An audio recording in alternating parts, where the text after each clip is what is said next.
Fine, girl. I beg stop now. We just want to appreciate. You fine, Sha. Appreciate wetin? You know my work results, you know my business plan, you anything about me at all? No. So wetin exactly do you appreciate? We just say you fine, Nat. My face no say fine, I no need your announcement. Thank you, carry on. Lagos is not a city. Lagos is a test.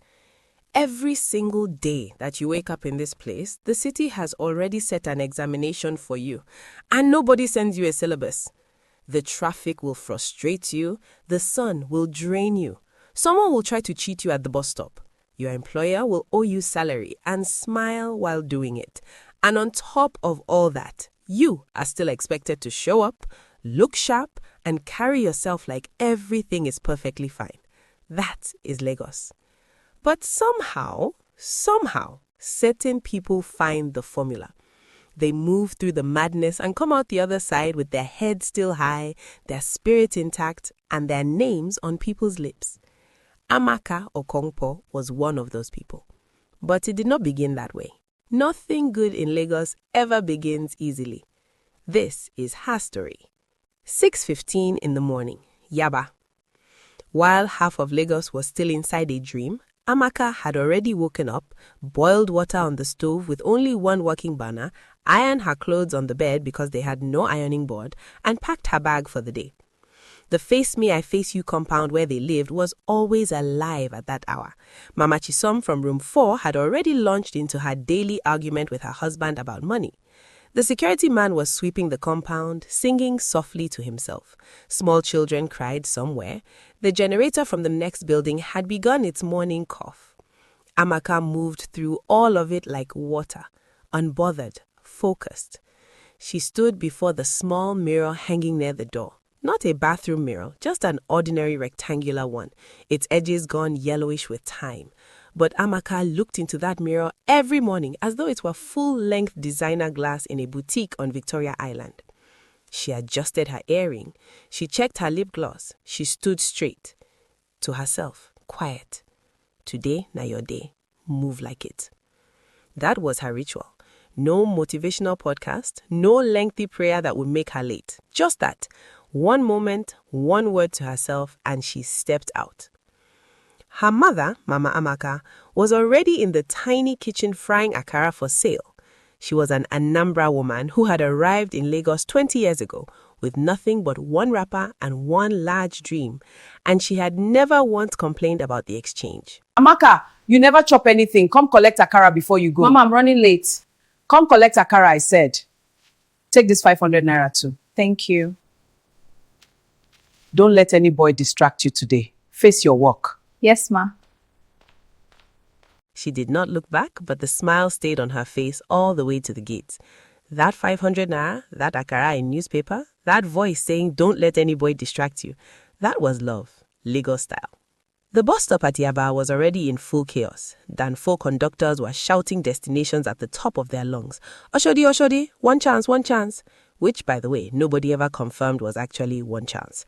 3 conductors from 3 different buses were pulling at the same woman from 3 different directions, as though she were a rope in a competition. She finally shook all of them off, issued a hiss so powerful the whole street paused, and climbed onto an Okada instead. Amaka did not rush to jump into anything. She had learned patience the hard way. The previous year, she had rushed into a bus, taken a seat, and sat there for 45 minutes while the driver waited for it to fill. By the time they finally moved, she had missed an important interview. Since then, she observed first, thought first, then moved. She was standing at the corner eating her akara, reading the chaos, calculating her route, when BC and Kemi appeared from nowhere like her personal welcoming committee, as they always did.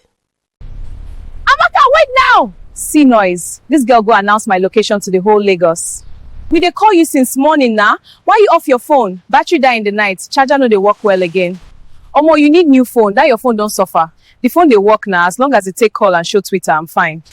Twitter? Nobody dey call am Twitter again, oh. Na X now. I know they follow Elon's wahala. Na Twitter to me, period. Oh, show me! The girls laughed and fell into step together, moving through the Lagos morning the way they had been doing since secondary school. Because they had been. Amaka, BC, and Kemi, friends from JSS 2 at Government Secondary School, Surulere. Three girls with different temperaments but the same essential hunger, the desire to make something of themselves in Lagos before Lagos made something of them. BC was the loud one. Big mouth, bigger heart. She would fight for you even when you specifically told her not to bother. She worked part-time at a phone accessory shop in Computer Village, where her personality was either a sales advantage or a challenge depending on the customer. Kemi was the quiet strategist. She thought carefully before she spoke, and when she spoke, it meant something. She was studying business administration at Unilag through evening classes while working at a supermarket during the day. Because in Lagos, you do not choose between ambition and survival. You manage both simultaneously or you manage nothing. And Amaka? Well, Amaka was the one people had always described as too much. Too confident, too sharp, too fine, too everything. She had stopped hearing that as an insult a long time ago. They were walking through the Tejosho market area, bright fabrics draped from stalls, hawkers balancing trays on their heads, the smell of suya drifting from somewhere. When it started, as it always did, it always started with a look. A group of young men sat from a vulcanizer shop, doing absolutely nothing productive, just sitting, watching, commenting on every woman who walked past, the unofficial Lagos leisure activity for men with too much time and too little wisdom. See packaging. God really sat down and concentrated on this one. Omo, front and back, the balance. This babe na architect design. Here we go again. Fine girl, I beg stop now. We just want to appreciate. You fine, Sha. Appreciate wetin? You know my work results, you know my business plan, you anything about me at all? No. So wetin exactly do you appreciate? We just say you fine, Nat. My face no say fine, I no need your announcement. Thank you, carry on. Yaba! Nawa for you, Amaka. I'm tired. Every single day. Same script, different actors. The problem is say you too fine. If you reduce, I'm small. I'm joking, God forbid. Look, the day I start making myself small so that random boys by roadside go feel comfortable, now that day Lagos don't finish me. I refuse. That's true, Sha. And that's on period. They kept walking. Somewhere behind them, an Afrobeat song poured from a shop at full volume, Asake's voice floating over the market noise. Amaka hummed along quietly as they walked, and the Lagos morning swallowed them whole. They stopped at their usual spot, a small buka near Eklelegba, where Auntie Nogozi served what they had unanimously agreed was the best jollof rice in the entire Lagos Island mainland corridor. This was not a debatable matter. While Kemi was locked in a negotiation with Auntie Nogozi about the size of meat on her plate, Amaka's eyes landed on something pinned to the wooden wall beside the entrance. A flyer, bright yellow, bold text, glossy finish. Someone had spent real money on this print. Lagos Fashion Week, open model casting. We are scouting fresh faces and new talent for the upcoming Lagos Fashion Week showcase. No experience required, confidence required. Venue, Landmark Event Center, Victoria Island. Date, this Saturday, 10 a.m. to 4 p.m. Categories, male, female, plus size, teen. Prizes, 500,000 naira cash, brand deals and agency representation. Amaka read it twice, then a third time. Her heart was doing something uncomfortable inside her chest. What did happen? You see ghosts? Both of you come here. Lagos Fashion Week, the real one? Yes, open casting this Saturday. Lagos Fashion Week, open cast this Saturday! Will you keep your voice down before Auntie Ngozi thinks say something happened to somebody? Sorry. But Omo, this is big. You have to go. I know. I'm going. You sure? Victoria Island dead ends. I'll manage the transport. I'll sort out the outfits. I just need to show up. And will they go with you? Full support system. There was something in her voice that went beyond excitement. Something deeper and older. Something that had been waiting. Amaka had always known she was different. Not in an arrogant way, but in the way that some people simply carry a presence that rooms respond to without being asked. She had watched enough runway videos, absorbed enough fashion content, spent enough late nights sketching ideas in the margins of old notebooks to know that this world was not foreign to her. but knowing you belong somewhere and actually stepping through the door are two entirely different things. Amaka looked at her two friends. Something warm moved through her chest. Gratitude, maybe. Or courage. Sometimes they felt like the same thing. She tore the flyer gently from the wall, folded it carefully, and placed it in her bag. Saturday. Landmark Event Center, 10 a.m. She had 3 days to prepare. Wednesday evening, Amaka went through every piece of clothing she owned, which, to be honest, was not much. But what she had with intention. She laid everything across the bed and studied each item the way an archaeologist studies something significant. Her mother appeared in the doorway and watched. What do you find? I need something to wear for a modeling audition on Saturday. Modeling. Yes, ma. That yellow ankara you saw for my birthday last year, where are they? Under the bed. But I wasn't thinking. Bring them out. Mama, what do you think? Let me see it properly. You sew this well. Wear it. Walk in it like you know where you're going. That was the whole conversation. No long speech, no lengthy prayer that would make her late. Just that. One moment, one word to herself, and she stepped out. Thursday, Amaka practiced her walk. In their narrow corridor, back and forth, BC had sent links to YouTube videos of professional runway coaches, and Amaka had watched them twice, taking notes, practicing her posture, working on her turns, developing the controlled expression that runway models carry, not smiling, not frowning, but simply present, occupying the space with full intention. Kemi came over and sat on the corridor floor to watch. Friday night, Amaka could not sleep. She lay in the darkness listening to Lagos outside the window. The city sound never fully stopped, not even at 2 a.m. And she turned over every possible failure in her mind. What if they said I was too short? What if my outfit looked cheap beside the other girls? What if I froze in front of the judges? What if... She stopped herself. To herself in the dark. You've handled worse. You've handled Lagos every single day. This is just one more room. Walk in, show up, do your thing. She closed her eyes. Saturday came. Victoria Island felt like a different country. Amaka, BC, and Kemi stepped off the BRT at Ozumba Madiwa, and the air itself felt different, cleaner somehow. The roads were wider, the buildings were glass and steel, and ambition compressed into architecture. Women in designer sunglasses walked past without acknowledging anyone. Men in expensive agbada entered cars that cost more than most people's parents would earn in a decade. Omo, this place safe. This is Lagos, just rich people Lagos. Abeg focus, Landmark Event Center, let's go. The waiting area for the casting was crowded with contestants, each one carrying her own mix of confidence, nerves, and quiet ambition. Amaka sat with BC and Kemi, observing the room the way someone does when she is trying to understand the energy of a place.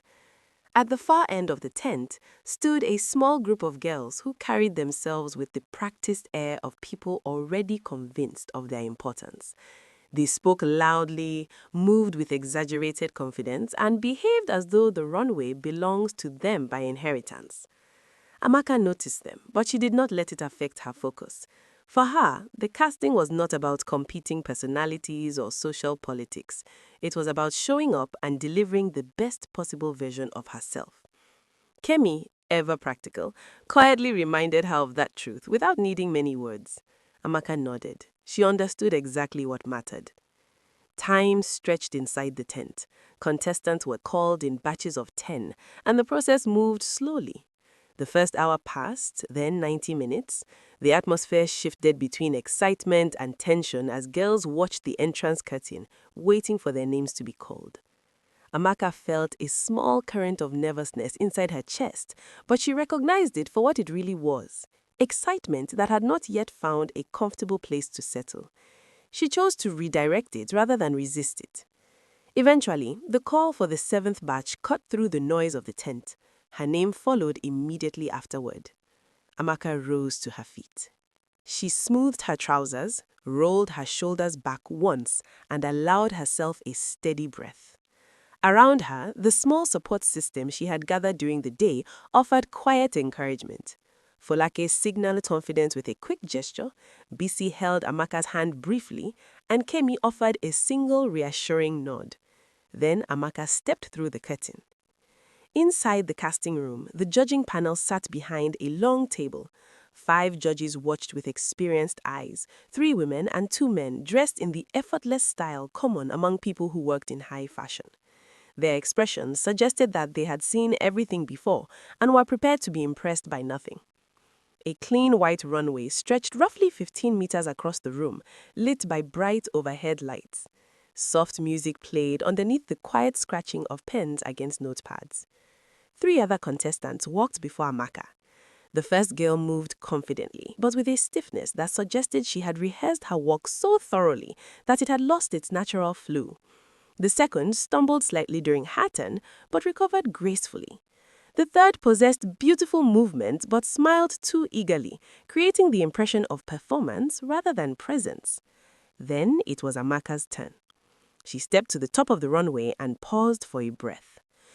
In that moment, a memory surfaced, her mother's simple instruction to walk with the certainty of someone who already knew where she was going. Amaka began moving. The shift in the room was subtle but noticeable. The judges leaned forward slightly, adjusting their attention. What they saw was not arrogance or exaggerated confidence, but something quieter and more compelling, a sense that she belonged exactly where she was standing. Her posture was natural, her gaze steady, and her movements carried a calm awareness of the attention directed toward her. She walked with the unspoken message that she knew people were watching and that their attention did not disturb her in the slightest. At the end of the runway, she turned cleanly and walked back with the same composed energy. The music continued while the judges wrote their notes. One of the women on the panel leaned forward and asked Amaka to stop for a moment. The brief conversation that followed surprised them. Amaka explained that she had no formal modeling training. What she had learned came from observation and from living in Lagos, a city that teaches people quickly how to carry themselves with awareness and strength. She spoke thoughtfully about presence and about the importance of understanding who you are when you walk into a space. When asked what made her different from the other contestants, she answered honestly and without performance. She explained that she brought not only beauty, but perspective, the story of a girl from Yaba who had sewn her own outfit from inexpensive fabric and walked into Victoria Island believing she deserved to be there. The judges exchanged a glance. Amaka noticed it but remained composed. Soon afterward, the panel thanked her and called the next contestant. Amaka left the runway with steady steps, only noticing the slight trembling in her legs once she passed through the curtain and returned to the holding area. Her friends reacted immediately. Folake excitedly described the way the judges had looked at her during the conversation, while Amaka focused on calming herself and accepting that her part was finished. Whatever the outcome, she had done what she came to do. The results from the first phase would not be announced until all batches had completed their auditions, which meant more waiting. And in competitive spaces filled with ambition, waiting often gives birth to whispers. Eventually, the quiet rumors reached Amaka through BC, who possessed a remarkable ability to hear conversations from across a room. A group of girls had begun to suggest that Amaka's walk looked too local and that the judges must have reacted positively because she somehow knew someone on the panel. Amaka listened but did not react emotionally. She understood the nature of such comments. Kemi encouraged her to ignore them, and Amaka agreed. There was no benefit in feeding unnecessary noise. Still, one of the girls, whom Amaka privately labeled Miss Contour because of her carefully sculpted makeup, took the opportunity to deliver a polite insult about Amaka's outfit as she walked past. Amaka responded calmly and confidently, explaining that she had indeed made the outfit herself and creativity remained a luxury that money alone could not purchase. The moment passed quickly, leaving the other girl with little room to continue the exchange. Hours later, the judges gathered everyone inside the tent to announce the results. The room fell silent as the names began. Each announcement triggered waves of emotions across the audience: relief, disappointment, celebration, and quiet heartbreak, all appearing in quick succession. When Folake's name was called, she reacted with trembling disbelief, while Amaka squeezed her shoulder in support. The list continued. Miss Contour was selected and walked confidently to collect her pass. Then, near the end of the announcement, Amaka heard her own name. For a brief moment, the world seemed to pause. BC erupted in excitement, celebrating loudly enough to draw the attention of nearly everyone in the tent. Amaka laughed and cried at the same time, overwhelmed by the sudden confirmation that she had advanced. When she finally held the laminated callback pass in her hands, the reality settled in. Outside the tent, standing in the warm Victoria Island sunlight, she allowed herself a long breath before calling her mother. The conversation was brief, but her mother's quiet pride was unmistakable. The week leading to the final callback brought its own challenges. Flooding in their building created unpleasant conditions, Amaka twisted her ankle rushing down the stairs, and her mother's ankara business struggled against new competition nearby. There were scam messages claiming to guarantee success in exchange for payment and passive-aggressive comments online from other contestants. Through all of it, Amaka stayed focused. When Friday arrived, she wore the same yellow ankara outfit that had carried her through the first audition. But something inside her had changed. The stress and obstacles of the week had settled into a calm determination that showed in the way she carried herself. The final callback included a runway walk, an interview, and a presentation explaining each contestant's styling choices. Amaka felt confident about the interview portion. Speaking about her story and her perspective came naturally to her. Her walk was smooth and practiced. She had rehearsed every day, sometimes early in the morning before her mother awoke. During the interview, her answers reflected clarity and ambition.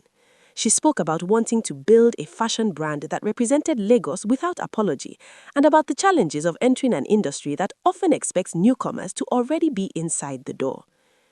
Afterward, the contestants waited outside for the final decision. The atmosphere was tense but quiet.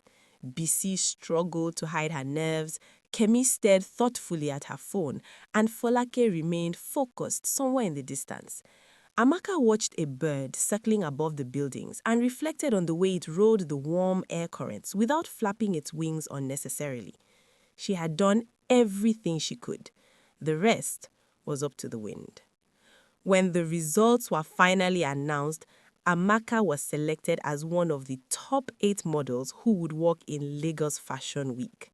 The moment exploded with celebration. BC's excitement echoed through the room once again, while Kemi's proud composure revealed tears she did not bother hiding. Amaka had made it. Later that evening, riding home across the Lagos Lagoon with the orange sunset reflecting across the water, Amaka felt a strange sense of lightness. It was the feeling of setting down a heavy weight that had been carried for a long time. When she told her mother the full story that night, the older woman listened carefully and simply reminded her to be wise about money and opportunities. Then she placed a rare blessing on her head and sent her to eat the rice waiting on the stove. 3 weeks later, Amaka stepped onto the Lagos Fashion Week runway wearing the yellow ankara outfit she had sewn herself.